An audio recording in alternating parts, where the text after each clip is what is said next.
TV news channel. बताएं आप लोग किस मामले में आए हैं? हम लोग यहाँ आए हैं, हमारा आज मुकदमा लगा था तहसीलदार साहब भिंगा के यहाँ जी।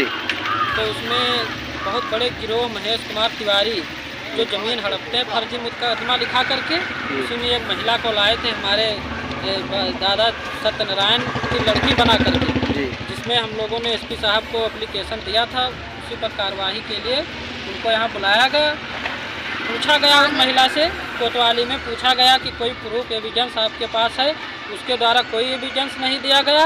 आप थाने तक के कैसे आए? थाने पर उसी प्रकरण में आए कि वो महिला आई है और वो जो भूमाफिया हैं पुलिस लेकर उनको आए यहाँ पर। और फिर तहसीलदार साहब के कोर्ट से आपको लेकर आ रही थी पुलिस? उनको लेकर आई, हम लोग एप्लीकेशन देने आए, लेकिन उनके द्वारा कोई प्रूफ नहीं दिया गया कि हम किस कारण यहाँ आए हैं कोर्ट पर और क्या करने के लिए आए हैं और या हम करोड़पति हैं। उनके द्वारा हम लोगों को धमकी बराबर दी जा रही कि जान से मार देंगे, मुकदमा छोड़ दो, नहीं तो बहुत मुकदमा लिखा देंगे, ज़िंदगी बर्बाद कर देंगे।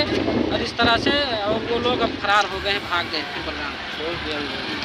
पुलिस ने कोई कार्रवाई नहीं की। मेरा ये है कि बलरामपुर में तहसीलदार यही राम प्यारे जी ही बलरामपुर में थे, उन्होंने बड़ा फ्रॉड किया। महेश्वरी तिवारी को राम प्यारे जी जो इस समय मौजूदा श्रावस्ती के तहसीलदार हैं, तहसीलदार बलरामपुर थे, उन्होंने फ्रॉड करके उस जमीन में हिस्सेदारी करके 100 बीघा इनके नाम बलरामपुर में जमीन खरीदा। ये तहसीलदार भिनगा, इनकी 60 गांठ थी जो वहाँ 200 बीघा हड़पे। उसके बाद उनको फर्जी महिला को खड़ा करके और उसके द्वारा पुनः बैनामा करवा लिया गया। फिर उसमें हिस्सेदारी थी। जब इनको पता लगा कि हमारा वहाँ नहीं हो पाएगा, न्याय नहीं सुना जाएगा, हम हाई कोर्ट गए, उस खिलाफ हाई कोर्ट ने हमें सुना, इनको फर्जी करार दिया।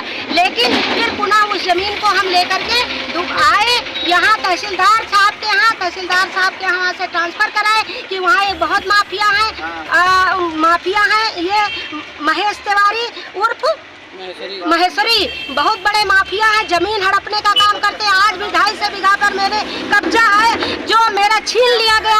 हम लोग बेघर हो गए, वहाँ रहने नहीं दिया जा रहा है, जान से मारने की धमकी गंगापुर भितूरिया में दिया जा रहा है, जिसे मेरे पिताजी बूढ़े बुजुर्ग कमलेश त्रिपाठी जी भाग आए, मेरी माँ को घसीट कर मारा गया तथा मेरे तहसीलदार साहब ने अपने गुर्गे को पुनः इनकी गांठ, इनकी भी गैंग है, ये गैंग में शामिल है, तहसीलदार साहब ने बुलाया उनको, अपनी गैंग को महेश्वरी तिवारी को बुला करके और आज फर्जी महिला को खड़ी करके ये उनका बयान 17 साल बाद 40 साल बाद जो पिता उनके सत्यनारायण मार डाले गए नावल्द थे, उनका इन्हें एक गिरोह और था जो देव नारायण त्रिपाठी के नाम से उन्होंने वसीयत वो कराया, गोदनामा, फिर वो डेथ हो गया उनका।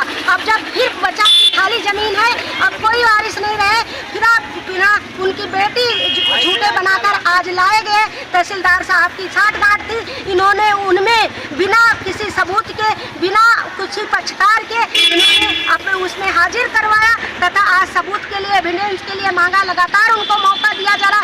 क्या इनसे इतनी हमदर्दी थी? क्या मुझे नहीं सुना जा रहा तहसीलदार साहब के द्वारा? तहसीलदार साहब की भी जांच करवाई जाए। माननीय मोदी जी से मुझे कहना, मोदी योगी जी से, कि साहब आपके सामने बहुत भ्रष्ट है, आप इन गैंग को खत्म करिए, नहीं तो ऐसे लोग मार डालेंगे, मार डाल ले जाएंगे। बलात्कार इनके 5 महिला, 8 वकील बलरामपुर के, एक पत्रकार साहब आए थे जो हमको जान। ये पत्रकार साहब कहाँ के थे? बलरामपुर के थे, जिला बलरामपुर के थे। हाँ, बता रहे थे जो कालीकोट में 5-6 लोग आए, 4-5 महिलाएं आई जो दावेदार के रूप में हम लोगों को धमकी दी। फिर हमने एसपी साहब को सूचना दिया, एसपी साहब ने हम लोगों का कहा कि जाओ कोतवाली में मुकदमा लिखाओ। तो आप यहाँ कोतवाली पे आए तो कुछ सुनवाई हुआ? मुकदमे लिखे कोई नहीं, सिर्फ हमको बात किया गया, कहा जाओ आप चलते बनो, एसडीएम साहब से पता करो ये कौन है। आपको कहाँ भेज रहे हैं? कह रही एसडीएम साहब के कोर्ट में भेजो, जाओ पता करो, इनके घर जाओ, कौन जाए, कहाँ लाए, हम सब मरे हैं, हमारी संपत्ति चली गई। तहसीलदार साहब खुद एक करोड़पति का कोई प्रूफ आधार है? कोई ना आधार था, ना कोई कोई पैन कार्ड है, न कोई निवास है, न कोई डॉक्यूमेंट। कोई डॉक्यूमेंट्स इनके पास नहीं है। नहीं, पुलिस के द्वारा मांगने पर दिया गया, फिर भी इनको छोड़ दिया गया। उनके ऊपर कार्रवाई नहीं किया गया और उनको भगा दिया गया थाने से कि भाग चले जाओ। वो सब भाग गए। आपको थाने से वापस लौटा दिया गया। जान से मारने की धमकी एसपी के कहने के ऊपर भी लौटा दिया गया। मैं महिमा तिवारी, पुत्री कमलेश कुमार त्रिपाठी, निवासी श्रावस्ती। देखिए खबर उत्तर प्रदेश जनपद श्रावस्ती। आज हमारी टीम भिनगा कोतवाली जनपद श्रावस्ती में मौजूदगी में ये बयान लिया गया है, जिस पे भू माफियाओं को जबर दबंगई के साथ ज़मीन कब्जा की जा रही। अब देखता हूं कि अब माननीय मुख्यमंत्री का यह कहना कि दबंगों के साथ फर्जी भू माफियाओं को कब्जा करने पर सख्त से सख्त कार्रवाई की जाएगी और उनको मुकदमा लिख करके जेल भेजा जाएगा और उनके भू माफियाओं को ज़मीन वापस दिलाई जाएगी। अब मैं देखता हूं कि अब माननीय मुख्यमंत्री का ये क्या कहना है कि ज़मीन दिला पा रहे हैं कि नहीं दिला पा रहे हैं। अब यहाँ तक आप लोग आकर के थाने से वापस ये जा रहे हैं।